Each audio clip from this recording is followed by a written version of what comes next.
इसके बाद आएगा हम लोग का सल्तनत वाला पीरियड, जिसमें कि हम जैसे कि हम लोगों ने देखा था ना स्टोन एज में पिलोलिथिक, मेसोलिथिक, नियोलिथिक, तो वैसे ही समझ सकते हैं। इसके 3 पार्ट है मेडिवल हिस्ट्री का। वैसे मतलब कहीं बुक में नहीं दिया है, बट पढ़ने के लिए हम लोग इनको 3 बेसिस पे क्लासीफाई कर लेते हैं। जैसे फॉर एग्जांपल जब हम पॉलिटी पढ़ेंगे तो वहाँ देखेंगे डीपीएसपी, इनको हम 3 कैटेगरी में डिवाइड कर लेते हैं, socialistic, liberal intellectual and Gandhian DPSPs. But कहीं पे क्लासिफिकेशन हमारे कॉन्स्टिट्यूशन में नहीं दिया हुआ है, बट उसको हम पढ़ने के लिए ऐसे क्लासीफाई कर लेते हैं उसी तरह। ठीक है, सल्तनत में अगर बात करें सुल्तान के बारे में पढ़ेंगे। पहले तो हम फॉरेन इन्वेजन्स पढ़ेंगे, जो महमूद ऑफ गजनी का और घुरी का जो अटैक हुआ उसके बारे में पढ़ेंगे। देन दिल्ली सल्तनत के बारे में पढ़ेंगे, जहाँ पे डिफरेंट डायनेस्टीज यानी कि हमारे मामलुक वंश आया, फिर तुगलक वंश, ठीक है, उसके बाद खलजी वंश, सैयद, लोदी, ठीक है, और हमारा लास्ट में लोदी। उसके बाद फिर हम लोग मुगल्स की अगर बारे में बात करें तो हम लेटर पार्ट में पढ़ेंगे, बिकॉज ये जो 1526 यहाँ पे आप देख पा रहे हैं, this year is a very decisive year, because यहाँ पे हुआ था आपका what, first battle of Panipat, और इसके बाद सल्तनत खत्म हो गया था और मुगल्स चालू हो गए थे। और मुगल्स में हम लोग ना सिर्फ मुगल्स के बारे में पढ़ेंगे, बल्कि मराठास के बारे में पढ़ेंगे, डेक्कनी सुल्तान्स के बारे में पढ़ेंगे, यूरोपियन ट्रेडर्स के बारे में पढ़ेंगे। एंड उसी तरह सिमिलरली सल्तनत में सिर्फ हम दिल्ली सल्तनत पे ही सिर्फ कन्फाइन नहीं रहेंगे, बल्कि हम साउथ इंडिया की हिस्ट्री भी पढ़ेंगे, जहाँ पे गोल्डन एरा जिसको हम बोलते हैं विजयनगर एम्पायर और बहमनी सुल्तान्स के बारे में जो इंपॉर्टेंट चीज़ें हैं वो हम लोग देखने वाले हैं। अगेन रिपीट, इंपॉर्टेंट चीज़ें, बिकॉज चीज़ें तो बहुत हैं लेकिन हमें सेलेक्टिव पढ़ना पड़ेगा। राइट, चलिए तो स्टार्ट करते हैं। आज हम लोग अर्ली मेडाइवल से स्टार्ट करेंगे। And let me tell you, ये पूरा कंपोनेंट, ये जो पूरा ब्लॉक है, ये आज के ही लेक्चर में हम लोग खत्म करने वाले हैं।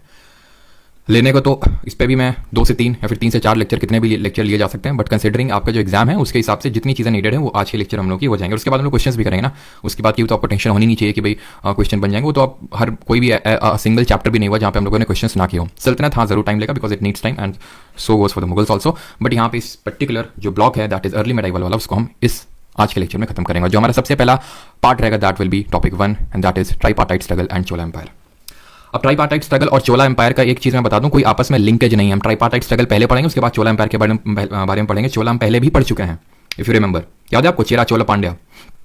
तो चलिए जल्दी से बताइए एम्बलेम क्या था चोला का, अगर आपने रिवीजन किया है तो हम लोगों ने चोला पहले भी पढ़ रखा है, बट मैंने आपको बताया था फिर से हम लोग चोला को पढ़ेंगे मेडाइवल हिस्ट्री में, बिकॉज वाइप ऑफ हो जाते हैं। पल्लव, चेरा, पांड्या सब मिलकर इनको वाइप ऑफ कर देते हैं, बट फिर से ये उद्गम इनका होता है। ठीक है, एक सेकंड रुकिएगा। ठीक है, फिर से इनका क्या होता है, उद्गम होता है, और उसके बारे में, उस उद्गम के बारे में हम लोग आज पढ़ेंगे। और बाकी इनका जो एम्बलेम है जो मैंने आपसे पूछा है, अगर आपने टाइगर लिखा तो बिल्कुल सही है ना। बो एंड एरो किसका था, चेरास का था। ठीक है, टाइगर इन लोगों का था, एंड पांडे का क्या था, पांडे का था फिश। राइट, तो उन सारी चीज़ों को आज हम लोग देखेंगे। चोला को काफी डीप में पढ़ेंगे आज हम लोग। ठीक है, but before that we will learn about tripartite struggle. ज़्यादा कुछ नहीं पढ़ना इसमें, लेकिन जितना पढ़ना एग्जाम पर्सपेक्टिव से वो ध्यान से सुनिए।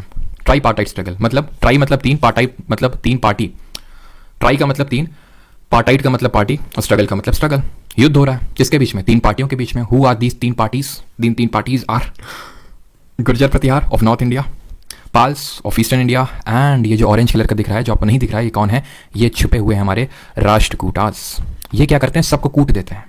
याद है तुम्हें, जब मैंने तुम्हें ये पढ़ाया था कि चालुक्याज ऑफ बादामी थे यहाँ पे, चालुक्याज ऑफ बादामी, फिर यहाँ पे वेंगी वाले भी चालुक्याज आ गए थे, जहाँ पे पुलाकेशिन II ने अपने भाई, याद आ रहा है कब, जो विष्णुवर्धन, उनको यहाँ पे दे दिया था वेंगी में जिम्मेवारी। कीर्तिवर्मन II जो चालुक्या ऑफ बादामी थे, रूलर थे, वो पल्लव में जाके हरा के आए थे, वापस आ रहे थे, दंती दुर्ग ने इनको कूट दिया था, और दंती दुर्ग ने यहाँ से राष्ट्रकूट डायनेस्टी की स्टैब्लिशमेंट कर दी। अब एक चीज ध्यान से सुनना, दंती दुर्ग राष्ट्रकूट के फाउंडर थे, चालुक्या को कूट दिए थे। एक टाइम ऐसा आएगा ये डिमिनिश होने लगेंगे राष्ट्रकूटा। क्यों? क्योंकि इनको कुटाई की आदत पड़ गई है, मतलब दूसरों को कूटने की। यहाँ पे लड़ रहे हैं किससे, गुर्जर प्रतिहार और पाल से।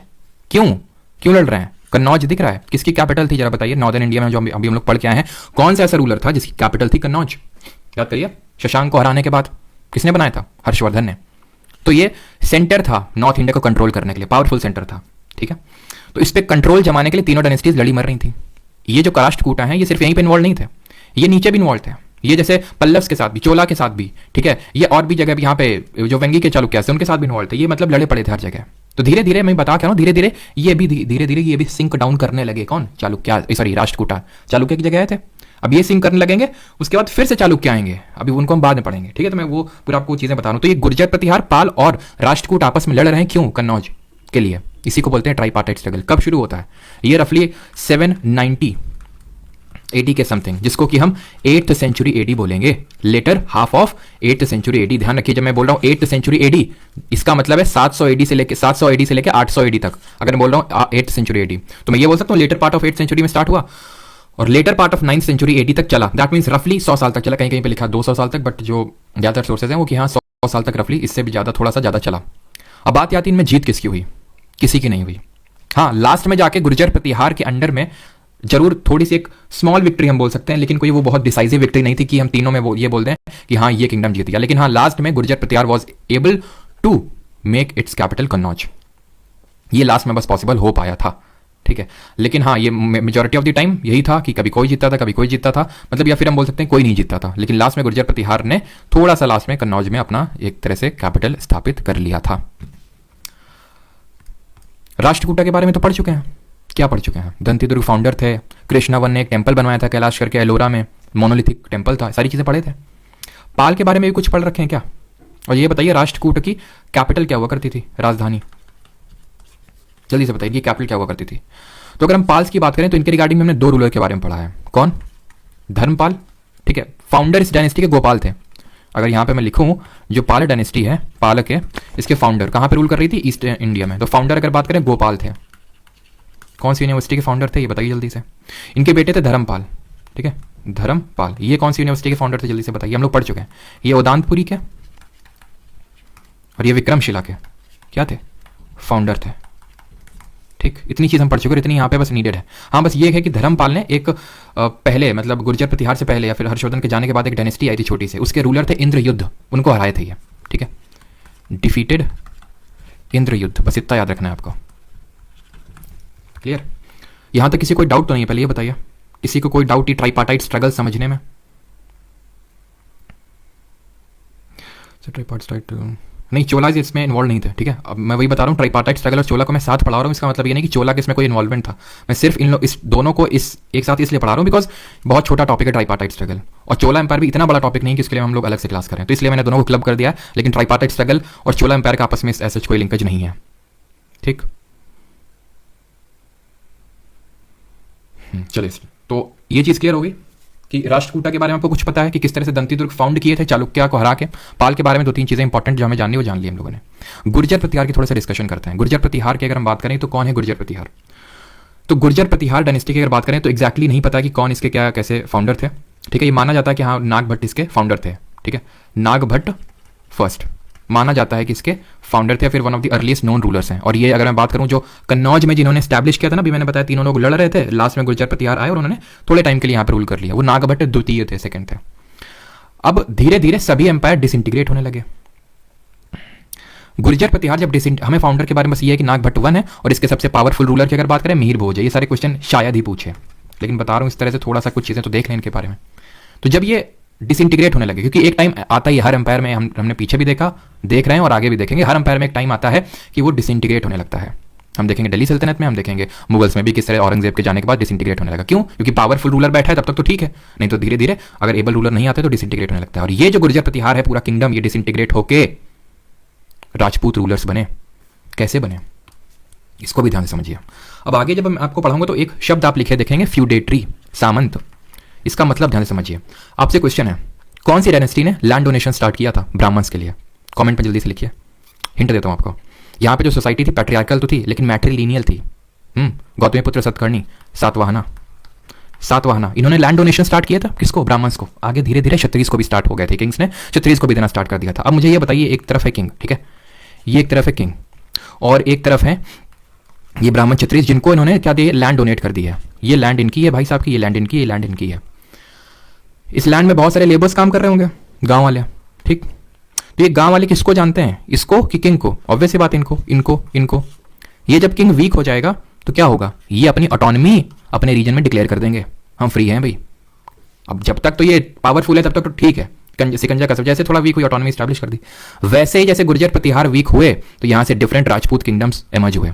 जैसे गुजरात में सोलंकी, मालवा में परमार, इस रीजन में चंदेल ग्वालियर के आसपास, और ऊपर दिल्ली में हम देखें चौहान। यहाँ पे लिखा नहीं हुआ है, ठीक है, इस तरह से लिखा जाता है चौहान, हम उसको चौहान बोलते हैं, बट तब चौहान, जैसे कि परमार तो पारामार ऐसे करके लिखा हुआ है, ठीक है, तब इसी तरह से लिखा जाता था या फिर प्रोनाउंस किया जाता था, ठीक है। तो गुजरात में सोलंकी और ये मालवा में जो उज्जैन के पास है परमार, चंदेल और चौहान, ये क्या है? राजपूत डायनेस्टी जो गुर्जर प्रतिहार से डिसइंटीग्रेट होने के बाद बनी। माना जाता है कि फ्यूडल लॉर्ड्स ही थे जो कि वीक किंग के बाद ये लोग यहाँ पे इमर्ज हुए। तो राजपूत डायनेस्टी के बारे में डीप में नहीं पढ़ना बिकॉज क्वेश्चन नहीं पूछे जाते हैं। यहां पे सिर्फ इतना ही पढ़ना था ट्राइपार्टाइट स्ट्रगल में, खत्म। अब आएंगे the great monarchs of Chola dynasty. Chola empire की बात करें तो 850 एडी में ये सेटअप होता है। सर पहले तो कुछ और बताए थे, पहले कुछ और बताए थे, वो और ये अलग है।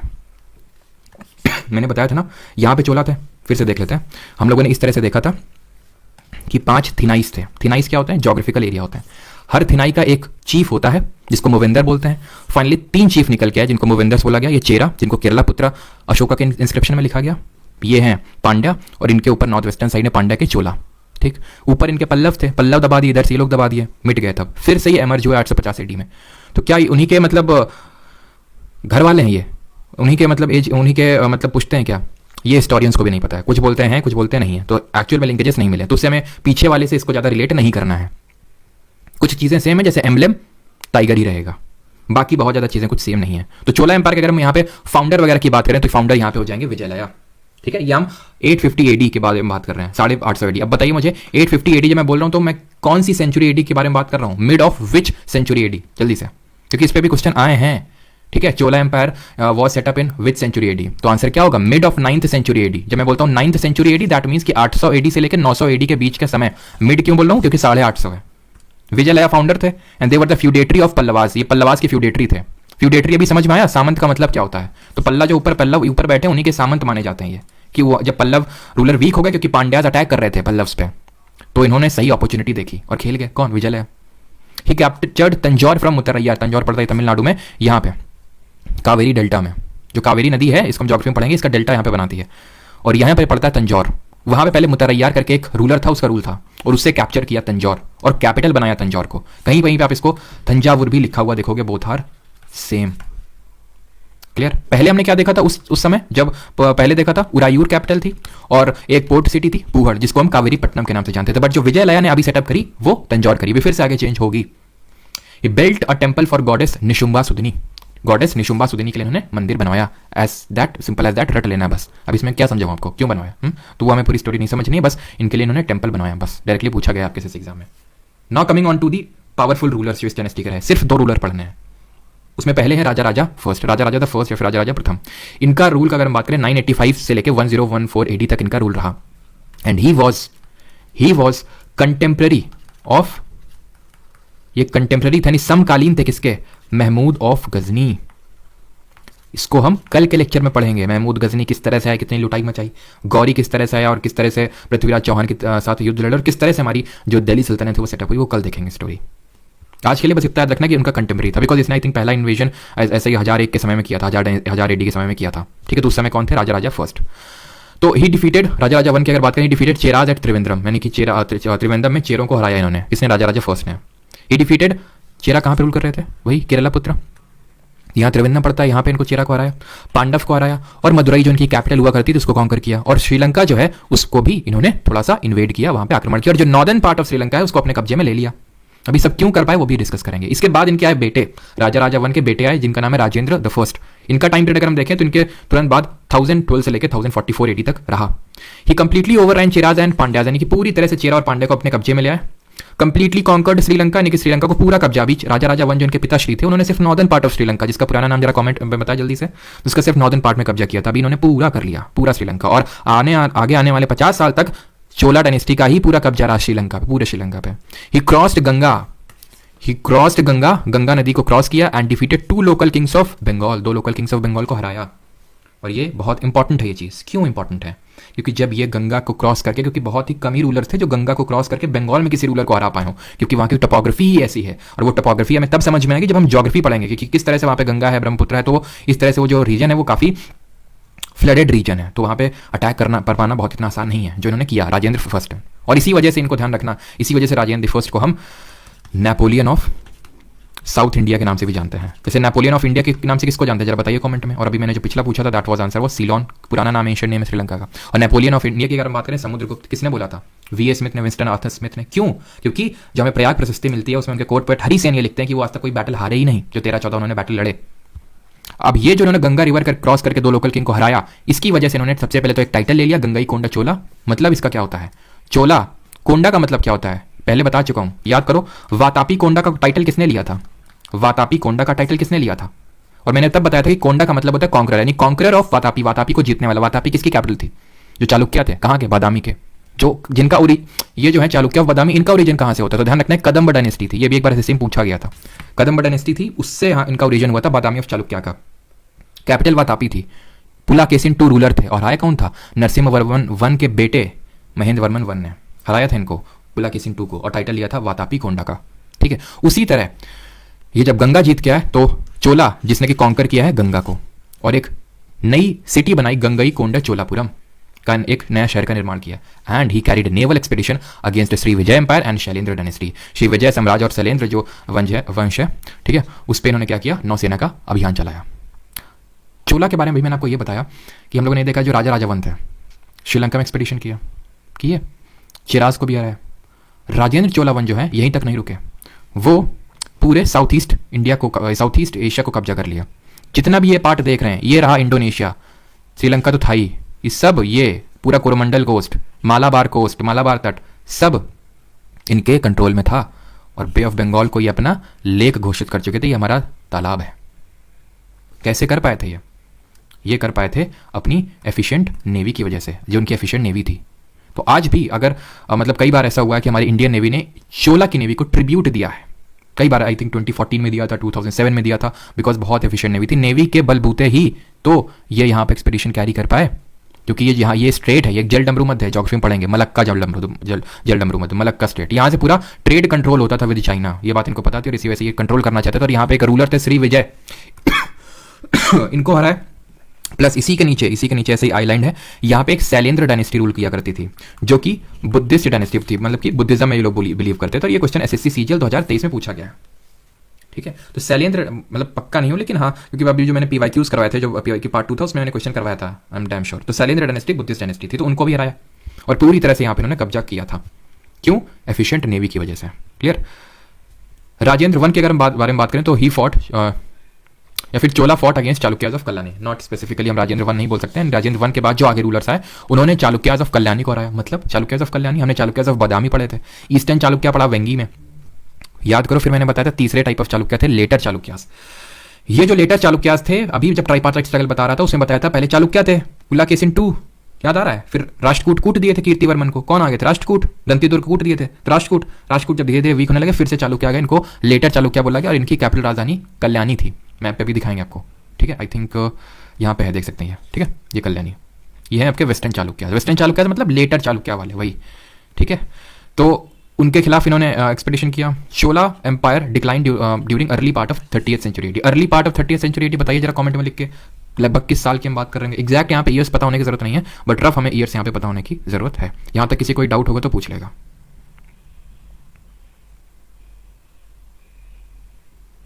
Powerful ruler among them sir, हम पावरफुल रूलर ही पढ़ रहे हैं। अगर सबसे पावरफुल बात करें तो राजेंद्र द फर्स्ट है। हाँ सर, 14 फेब को आया था किसी शिफ्ट में, हाँ आया था, मुझे एग्जैक्ट नहीं पता लेकिन पक्का आया था, बिल्कुल।